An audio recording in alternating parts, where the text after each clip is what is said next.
హుజూరాబాద్ పర్యటనలో ఎమ్మెల్సీ బల్మూరి వెంకట సంచలన వ్యాఖ్యలు చేశారు.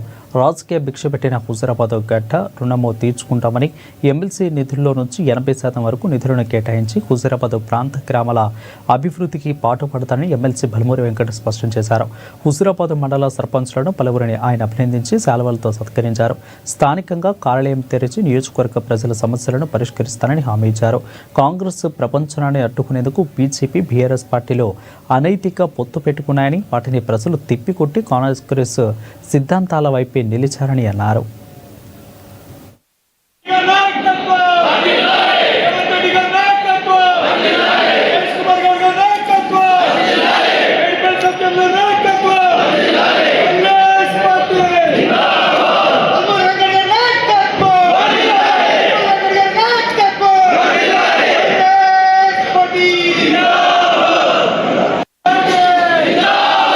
చేస్తూ Bharatiya Janata party, BRS party ఇద్దరు ఒకటే కూడా కాంగ్రెస్ పార్టీ బలపరిచిన అభ్యర్థులను ఓడగొట్టించే ప్రయత్నం చేసిండ్రు. ఇది ముమ్మాటికి వాస్తవం. మీ సొంత లాభాల కోసం ఈరోజు గ్రామాల్లో మభ్యపెట్టి రాజకీయాలు చేసి కాంగ్రెస్ పార్టీ కార్యకర్తల్ని నష్టం చేకూర్చే ప్రయత్నం చేశారు. మీరు ఎన్ని ప్రయత్నాలు చేసినా మీరు చేసేది Bharatiya Janata party, BRS party స్వార్థం కోసం రాజకీయాలు చేస్తుంది.